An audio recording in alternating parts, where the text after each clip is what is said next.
fulfilled leadership, revisiting leadership paradigms. Fulfilled leadership, revisiting leadership paradigms. In my abstract, I would want to state that this will be a brief discussion on the topic of leadership. We'll also explore some various paradigms through which leadership is dispensed or provided. Part of the emphasis in this presentation is to emphasize one fact, and a fact that is a common denominator to all effective leaders, leaders that desire to achieve things, is that they are highly motivated leaders, And from that basis, I would want to present the three paradigms that comes out of the motivation of leaders. I will also discuss how we assess leadership. Just one variable we can use to assess leadership. My objectives are four. Number one, to describe two leadership services. I come from the school of thought that leadership is service, and I would want to just briefly underpin those two services. Then I'll go to explore the three leadership paradigms or patterns or models. Then the third will be to reflect on the end of leadership. Here I would want us to give one suggestion. What's the end and what is the core area of assessing leadership? Then the last one, I would want to dip into my religious beliefs, and I would want to just quickly talk about what we see from the biblical scriptures. What is God's desire for human existence? So those are my four objectives I would want to work through. Let's begin by describing leadership. Leadership is described in many different ways. And in the last 20, 30 years, leadership has popped out of the academy or academia and has come to the streets. Leadership as a study has moved from academia, primarily in the 80s, 70s and 80s. What was in vogue was to talk about management. This was because of the preferral of the MBA masters and eventually the PhD in management and administration. All over the world, the MBA really made the discussion of management a common subject. And that also shifted into the church, shifted into NGOs, shifted primarily when the MBA was being proffered from the 60s in America and in Europe. It was really for the private sector, private business sector. But the MBA now has become the main qualification for every manager. But that is the thing that really made the discussion of management to be accelerated, went across into the NGOs, went into government parastatals. So we have now the discussion of management as a common thing. But towards the end of 1980s, we started having a discussion again in academia, but people had started writing in the 70s, but the discussion was not that prominent because it was always couched through management language. But in the 80s, the subject of leadership as an academic pursuit became distinct, separated from management. And from there on, there have been a lot of discussion and tangents on leadership from the academic point of view. And therefore, when you come into any community, any organization, government, NGO, private, you tend now to have the discussion of management and leadership as two separate emphases of leading and directing an organization. So there have been a lot of definitions of leadership. One that has become popular, that came from the writings of one particular person, that is John Maxwell, is that leadership is influence. So narrowly stated, leadership is influence. But that is a very narrow definition, but it captures a lot of things. I like the definition that I've given, that I've put. Leadership is a capacity and responsibility to influence a group of people towards a mutually fulfilling end. Are we together? Can you hear me? If you can, just say hello. Yes, we can hear you. Thank you so much. So this is a description that I like because it has got some pointed issues here. Number one, talks about capacity. So leadership is usually driven from a seat of capacity. One has to have some level of resources, knowledge capacity, character capacity, skills capacity to be an able leader. Leadership also is responsibility, is something that is vested upon. It's a burden somebody carries.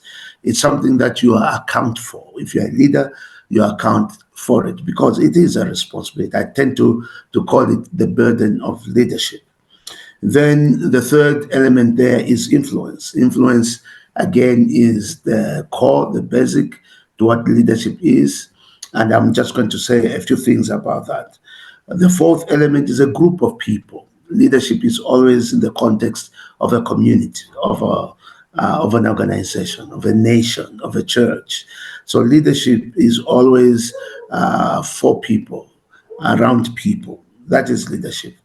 Then the last element is that is towards a mutually fulfilling end. There are two concepts there. There's always a goal for leadership. Leaders always have targets, have goals. So when we lead, we have an end that we aim for. But that end also should be mutually benefiting, mutually fulfilling, first to the community that we're leading and to ourselves, mutually benefiting. So I'm going to come back to that. Out of this leadership description, I also would want to emphasize that leadership is a service. So leadership is a service to humanity. One person who brought out emphasis on service is Jesus Christ. He calls it a servant leading, that you lead as a servant. So leadership is a service to humanity. So the core function of leadership is delivering service of leading. So leading is a service. The influence that we give is a service in itself. We are providing some support, we're providing direction, we're providing guidance. That is a service. It is an intangible service. So leadership is a service. Then I want us to emphasize two basic services out of leadership. Two basic services, and these stem from that important word, influence. Number one, leaders provide a service of steering or fanning people's hopes, people's ambitions, people's dreams, people's visions. One major characteristic of a capable, effective, efficient leader is that he funds the people's dreams and people's hopes. When people come around the leaders, they are supposed to be excited of their future. They are supposed to be excited of their dreams, their personal, their organizational vision. They are supposed just to be excited. Excited that they are being given the capacity, empowerment the withought to reach those dreams. So great leaders inspire hopes, inspire ambitions for people. So it's stirring. That is a service. And if we miss out in stirring people's hopes, if we are amongst people and people leave us dejected, leave us discouraged, leave us less hopeful, then we're not providing the right service as a leader. A leader is supposed to inspire. A leader is supposed to give hope, challenge the people, individuals personally, and challenge the organization they lead collectively. Leaders are supposed to lift up people's eyes and point to the mountaintop and say, that is where we're going. That is where our greatness is. So leaders are supposed to stir ambitions. But also the second aspect is leaders are supposed to steer people or nations or community to a true north of their aspirations. So one is inspiring dreams, but one is steering direction. This is very pivotal. And the second one is essentially important when we are at the helm of an organization, at the helm of a family, at the helm of a church, at the helm of a nation. At the front, we are the ones, or leaders are the ones that are giving the community the direction where to go. They point to the true north. They give direction. So they are not just stirring hope in individuals and in the community, but they are also positioning the organization to the future. They are positioning the nation to the future. They are saying the future has hope for us. The future is beckoning us. The future is going to lift us. So we lift people to the greater heights so that they can see the future. And a beckoning future that is important. So those are the two services. The first one, I said, stirring, that is fanning people's ambitions, people's dreams. This is making people be inspired. The second one is directing organization to the right direction, as community, nations to the right direction. These are the two basic services that I find leaders constantly have. Now, others are maybe stronger in the first one and less stronger in the second one. But it is important to have a balance of the two, especially if you are heading a community, so that you are not just stronger in inspiring hope, but you're not giving them direction. Both are okay. The next top issue I would want to talk about is really the main core emphasis in here. I want to talk about the three paradigms of leadership. But these paradigms of leadership are motivated by basic motivation, or rather inspired by basic motivation that we have to perform. So that motivation for a leader can predispose them to serve people in specific ways, or save themselves in specific ways. So I would want to talk about those. So leaders as service providers are highly motivated persons. However, what motivates them differs from person to person. Motivation inspires various ways of envisioning and practicing leadership. So here are three paradigms of leadership service. Number one, leadership driven by success. Leadership driven by success.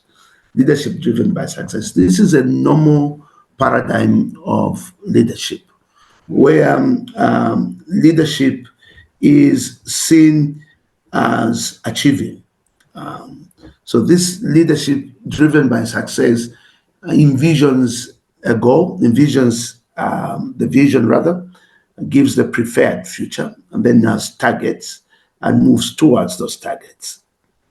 And as they fulfill those targets, they are coming closer to the preferred picture that began the journey with. When they reach the targets, they have succeeded. This paradigm, this model, this pattern is a basic form of leadership. In companies, in organization, we will have a preferred future, maybe a preferred future of what we intend to be in 4 years. Then we have a strategic development that we clearly state specific targets that we want to fulfill, to meet, to achieve towards that preferred future, that vision. And when we reach those targets and we reach where we had said we would reach, we will have declared that we have succeeded. So it is a leadership driven by success. So success becomes the driving force. If I achieve, then I can qualify myself that I have become or I am an effective leader. This leadership service is really motivated by achievement. So if there's a target I achieve, then I take that I have succeeded. It's a natural, normal way that we do things in life. In this model, the focus of leadership is the achievement of the vision through timely goals. So the non-negotiable aspect, however, to this model is that the achievement of the leadership as compensations. This is a non-negotiable. Compensations can come through many other aspects. It can be compensation through prestige, compensation through perks, compensation through a salary, compensation through bonuses, compensation through all kinds of rewards because I have reached where we had agreed that I should reach. So this is a leadership by success.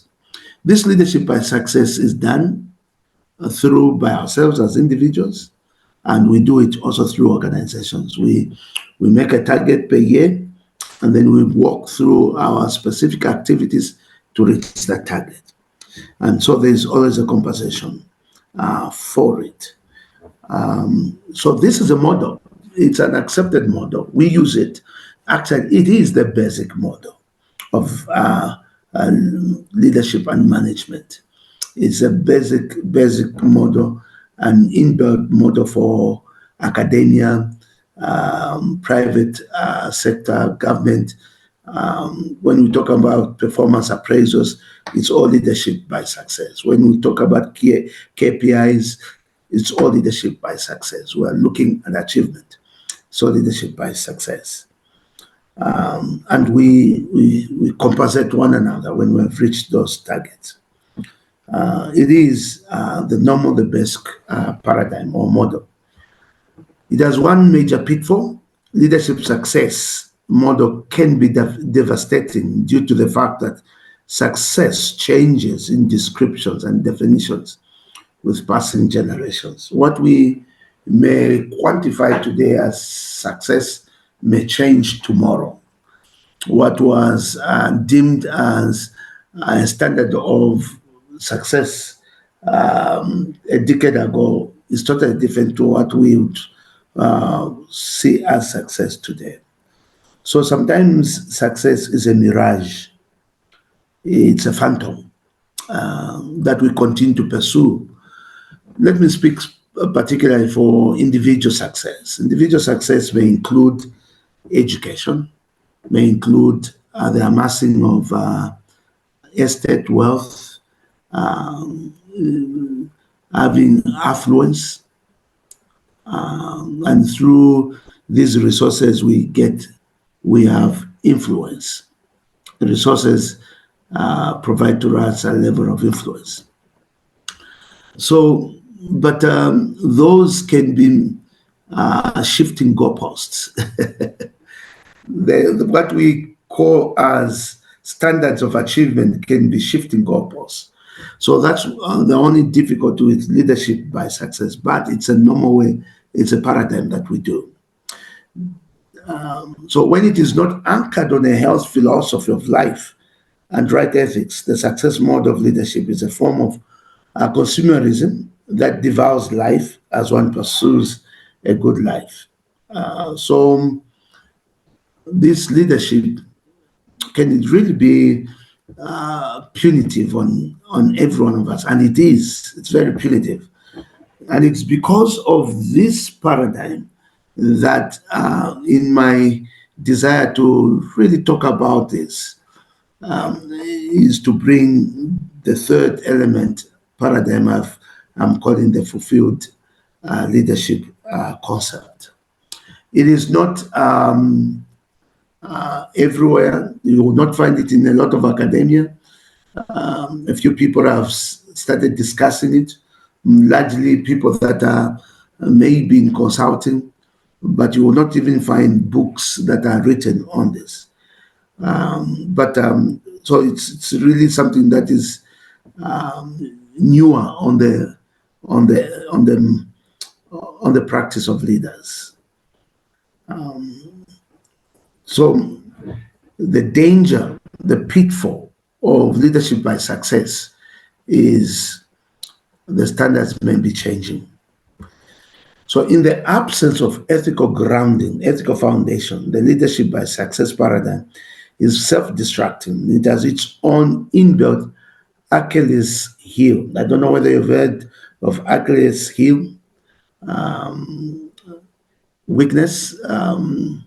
We have at the just at the bottom of our foot a tendon that is called Achilles tendon at the heel, just the top of the heel, Achilles tendon. When it is injured, it takes a long time to heal, and it is very, very painful. And the people that have gone through that devastating pain, they can tell you that it's very, very painful. It makes you not to walk properly. But there is in Greek mythology that a man who is called Achilles was born as an infant, and the mother took him and put him into a river where you will not have any vulnerability in his life, you will not have weaknesses in his life. So the mother held him on one leg, held him to the heel, to the foot, and dipped him into this river for some time until the whole body. Now you have to remember this is mythology. This is not a real history, but put him there for a long time until the baby's body composition changed totally, and he became a person without weakness, no vulnerability in his life. And he grew to be a very strong warrior, very strong fighter. But he would take, communities into war, and he would lead their communities into victory. But one time, while in battle, somebody shot an arrow that came and pierced to his tendon on his Achilles heel and cut that tendon. Now the story says, the myth says, it went and cut on the tendon where the mother held, because where the mother held, the body was not, transmuted. It had remained mortal, while the rest of the body was changed into a strong body.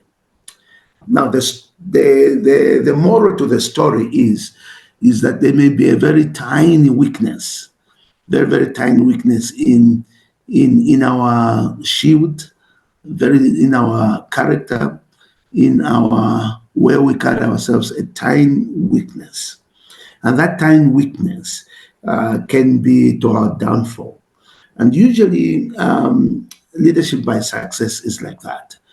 The tiniest weakness with leadership by success is inbuilt hubris. I haven't written them, but inbuilt pride. Because you've reached the targets, you've reached the standard, you've succeeded where you wanted to reach. So you become very proud and overconfident. So the very thing that makes you to win can become your very weakness. So, and most of leaders tend to stumble over their very successes they have done. So that is called Achilles heel weakness. I wanted just to make mention, I apply this, that sometimes this model for success becomes our own downfall. So people have said, always be careful when you have succeeded. Be careful with success. That when you have succeeded, that's the time you are the most vulnerable to any attack. So success may bleed that. That's one big pitfall. So in Achilles heel phenomenon, it emphasizes how one's tiniest weakness leads to terrible downfalls, despite one having super strength. So that's the problem with the paradigm of success in leadership. So in this case, the very capacity of success that makes one succeed also makes one fail. One gets blind with and by their own success. Are we all there? Yes, yes, we're Yes. here. Yes. We are here. Thank you so much.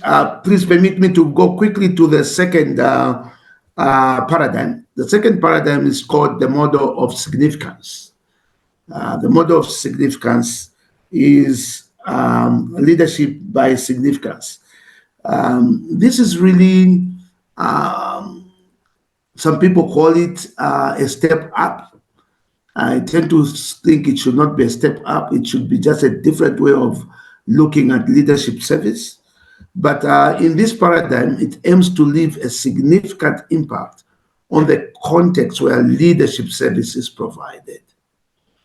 Although it aims to achieve the targets of an individual or an organization, it makes people to be the focal point of service. It makes people to be the focal point of service.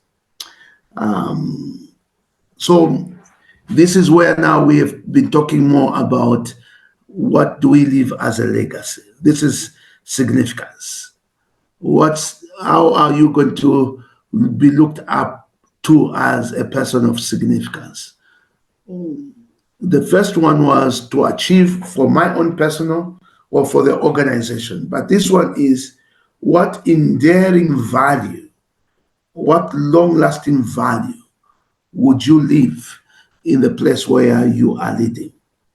How will people remember you?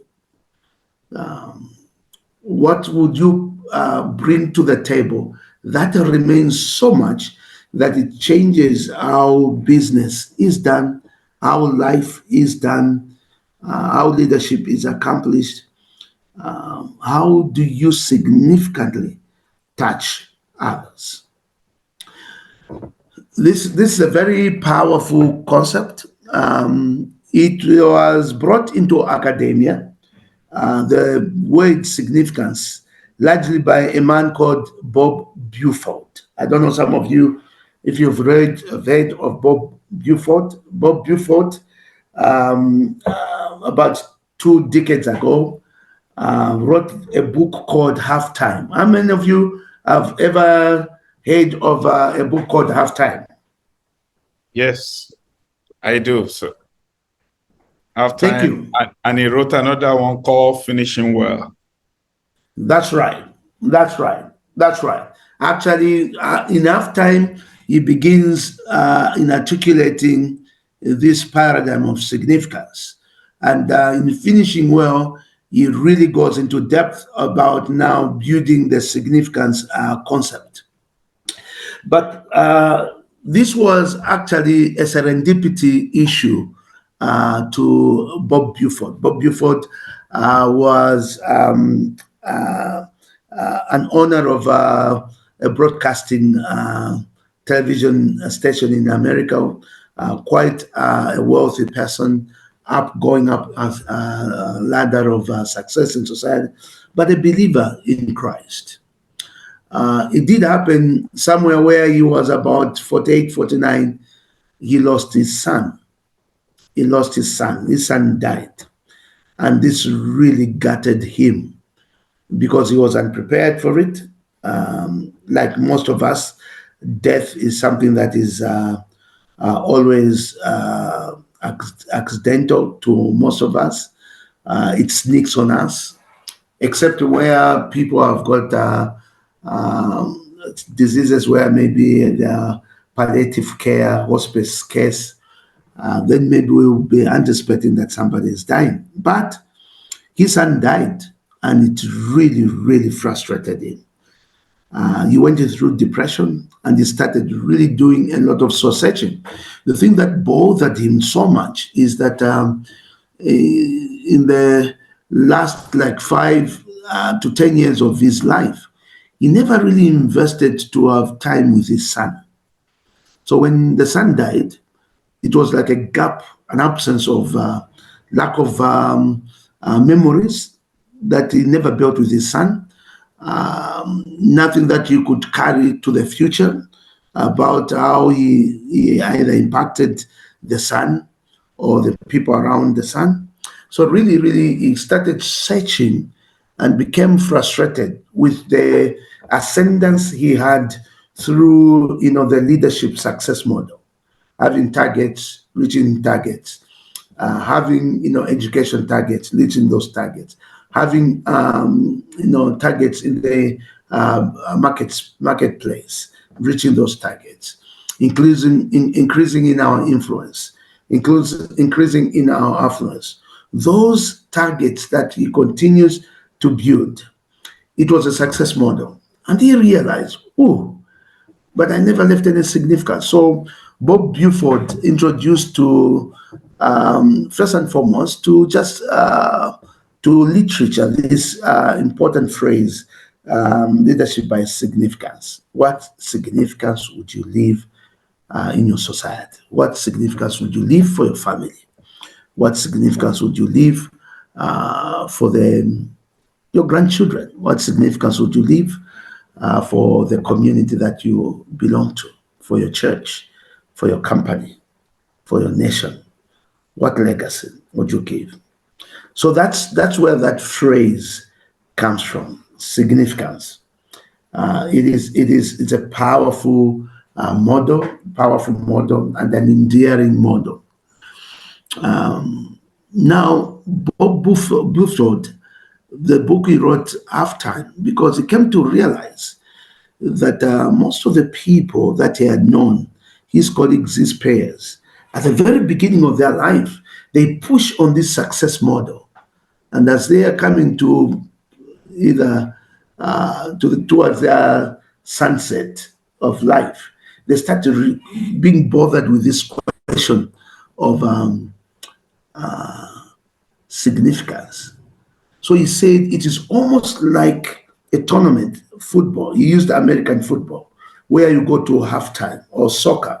For us in Africa, we would use halftime, 45 minutes on one side, 45 minutes on the other side. You play the whole soccer, then you go to halftime, you reflect, and you go to the next half. So he says it's almost our lives are framed into those two frames. Most of us, when we are pushing at the very beginning of our adult life, when we're pursuing career, pursuing marriage, pursuing education, we are in a mode of success mode until after we have succeeded, so to say. We have a good career, we have got a good job, we've got a good house. Our sons and daughters have started leaving the nest, and then we start asking ourselves, what next? Then we are bothered by this now second half. So that's where he brought the issue of halftime. But I'm of the view that it should not be so. I'm of the view that we should introduce the concept of halftime even for people that are younger. Supposing, what of those people that die early? Won't they consider the concept of halftime? So this concept of significance and success should be blended together. So it's more, for me, I insist that it should not be one or the other. It should be both paradigms being blended together.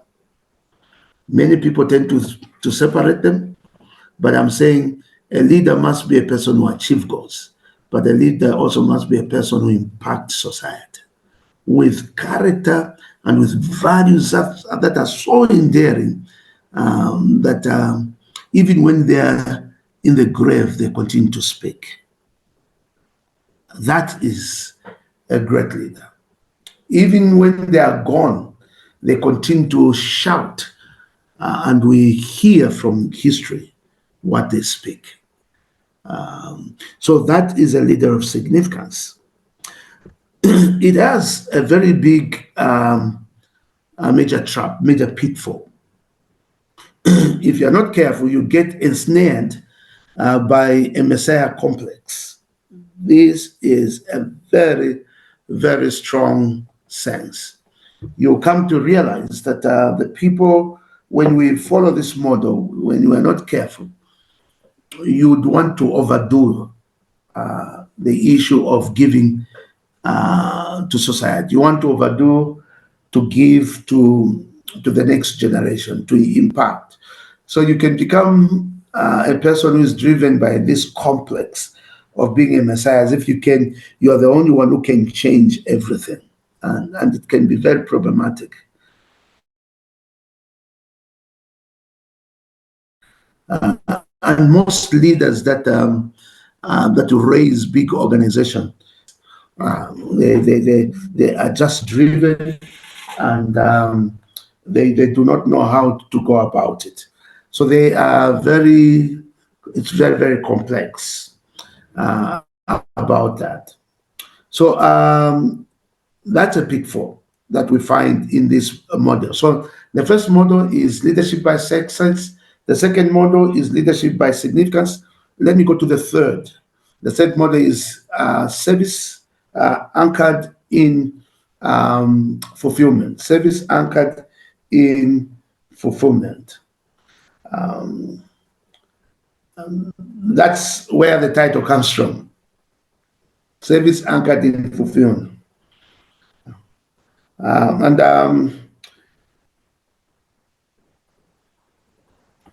This one is really an emphasis of trying to bring a balance between those two first paradigms. A fulfilled leader is one who has awareness of the difference between the vision of the entity they lead and the purpose and goals of their personal life. That's a fulfilled leader. A fulfilled leader is one who is really wanting to find the balance in their pursuit of success model in the community, in their pursuit of significance model in the society, yet also they would want to look at their personal goals, personal life mandate, personal assignments, personal wholeness, and they bring a balance. So with this understanding, a fulfilled leader seeks for an alignment and congruence between the community vision and their personal life mandate. Now, it's a balance that every one of us, we try to do it. It's just that most of us, we've never put a label to this. It's a balance that we follow. You come home, you're tired, your spouse says, you're worn out, you're working too much. You will collapse one of these days. People tell you that you're burning your candle from both ends. Why? Because it's an issue where we're pushing, and we are losing our very life. So leaders are usually very driven people. And for this reason, most are broken people. I don't know whether you understand or you've seen that, or you are an example of that. I don't know what level of leadership service you give and you offer to others. But leaders are usually driven by motivation, driven by success, driven by significance. But with that motivation, leaders tend to be broken. Broken inward. They may not be broken outward, but then they tend to be broken inward. And usually leaders are lonely people because the areas where they work, they tend to work alone. They tend to be in a place where they have to push things by themselves. So many times leaders tenaciously follow their leadership paradigm while they sacrifice their well-being. They sacrifice their well-being. The goals become so captivating. The essence of leaving a legacy becomes so captivating that they can sacrifice their well-being. So the paradigm of a fulfilled leader is a desire to balance between quality of the leadership service that a leader offers and the wholeness of a leader. The wholeness of a leader. And this is really a core that came very much also with the COVID era that we went through. Because some level of leadership overworked even in the COVID, despite the virtual platforms, virtual realities. People ended putting more hours in the virtual reality and platforms. And the virtual platforms, just demands attention from only two senses. It demands from the eyes and from our speech, rather hearing, sight and hearing. And it can be so devastating if you do not have a fulfillment kind of balance. So it is important. So in this paradigm, our emphasis is that we need to be careful to balance. Even though we desire success, even though we desire significance, we must embed in our lifestyle, in our activities, in our journey, a concept of fulfillment. And this has happened. Now, today, we can find workplace honest activities. You'll see that now in workplaces, there talks about mental health, talks about physical health. Some organizations, they'll talk about having aerobics on Friday as the last 2 hours of activities in their workplaces. That's the concept. But the point is, what I'm just doing is putting a label to it. Putting a label that is the idea of saying my life and my honest is equally important as my production, as my performance. So that is the emphasis. So the fulfilled leadership paradigm declares that the caregiver's well-being is as important as the service they provide. The caregiver's well-being. You as a leader, you're a caregiver. You give, you provide service, leadership service. It's an intangible service, but it's a service nevertheless. You offer that service. You're a caregiver. And in the fulfilled leadership paradigm, we're saying your well-being is as important as your performance at your workplace, your performance at your house, your performance in any community. There must be a balance. So despite the demand on leaders, no one should lose their identity, their dignity or souls while transacting the leadership service. No one should lose their souls. This fulfilled leadership concept is made possible through self-awareness. Through self-awareness.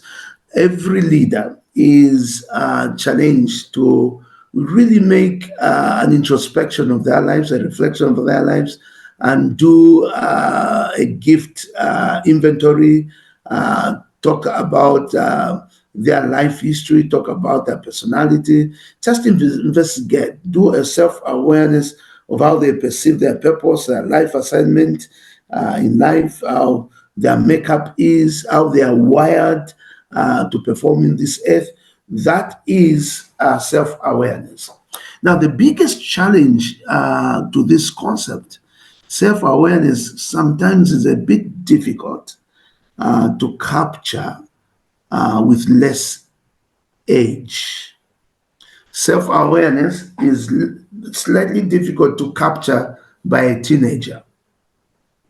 So self-awareness about how you are built, what you can offer, the giftings, the strengths, your weaknesses, come sometimes with age. So self-awareness tend to make sense maybe 12, 25 years and above. I had a very strong academic course of self-awareness when I was about 40 years old. I struggled with the reality that I started knowing a lot about myself when I was 40 years old. And I talked to the facilitator of the course. This was in Kenya. And I said, how come we never had this type of exercise? Because it was a lot of exercises that just confronted me of who I am. And my teacher said, the facilitator said, maybe you would have not been ready at a tender age. So maybe that also could be the reason why the topic of significance makes sense when people are over 40, because now they can be able to handle self-awareness in a broader view. It's not in a narrow sense, it's in a broader view. You talk about your personality, your weaknesses, your strength, your giftings, your vision and your dreams. It becomes a very powerful thing. Hello, are we together? I'm about to finish. Yes, we're together. The major trap to this is the fulfilled leadership. The major trap, if you've seen, I'm giving traps and pitfalls for every paradigm. The major trap for this is that you can overemphasize on the person of the leader to the total neglect of delivering service to communities around you. So you can only be talking about wellness, talk about yourself, and never talk about performance in the society. You can be talking about how well you are, but you're not winning. So there has to be a balance. So I am saying all these three paradigms should be known, should be understood, and we should incorporate them into our journey. That is my suggestions. Some people tend to think that it is one rung of the ladder on top of the other. I tend to think no, they are all on one platform. They are circles that interact. There are circles that interact. So this major trap can make somebody just be a person who feels nice but never performs. And it should not be that way. Okay, the last objective, I said, what is the end of, no, the third, what is the end of leadership? What is the end game of leadership? How do we evaluate the leadership service of those that lead others? Leadership is a service to humanity, but for what goals do leaders serve? I have one criteria on how we can be able to evaluate, assess leadership. Transformation of people's situation is a goal of any genuine leadership.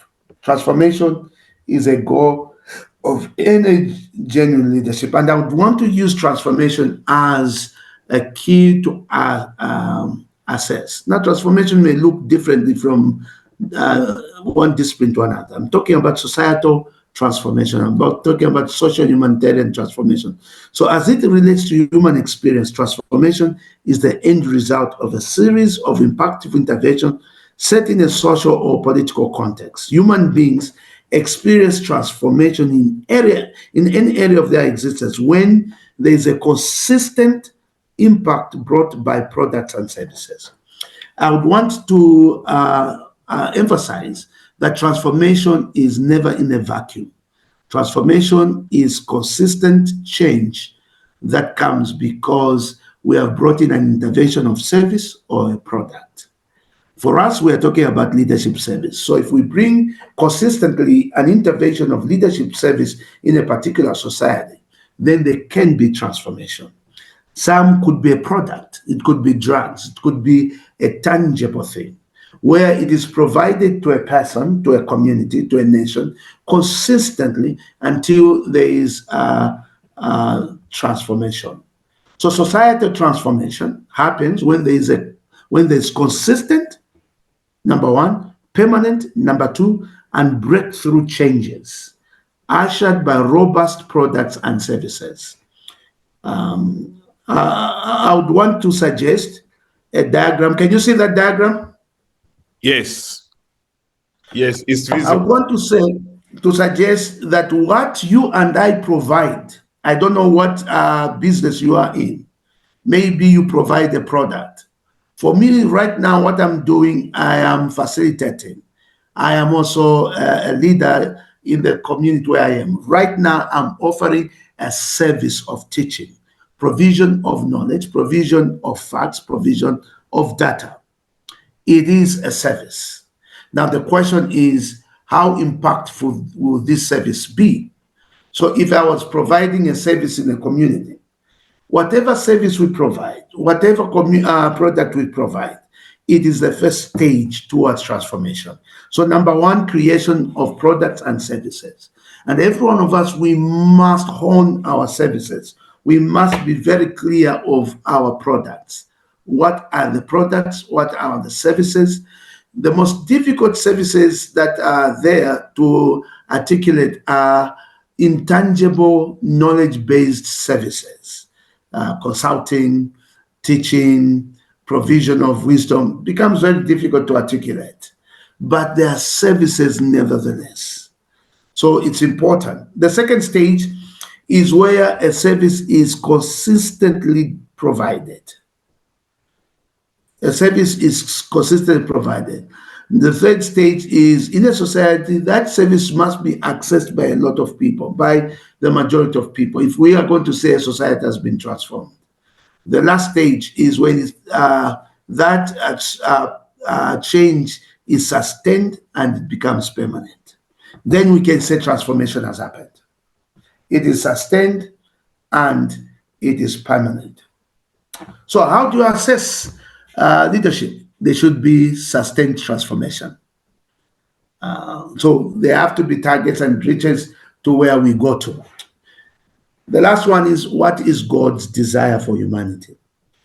God's desire for humanity is human flourishing. He gave man a mandate in Genesis chapter number 1, verse 26 and verse 28, that we should multiply, be fruitful, subdue, dominate, replenish. If you look at those elements, it is just more than just managing. We are not just brought to manage the earth. We are not just environmentalists. We are not just people that are climate change watchers. We are supposed also to emphasize the flourishing. Other people pronounce it as flourishing of human life. People must enjoy why God blessed them and brought them in the society. That's flourishing. So when God created human beings, he mandated them to subdue, dominate, increase, replenish, and fill the earth. Within this mandate, we find the completeness of human beings. That is the idea of fulfilling God's mandate. That is completeness.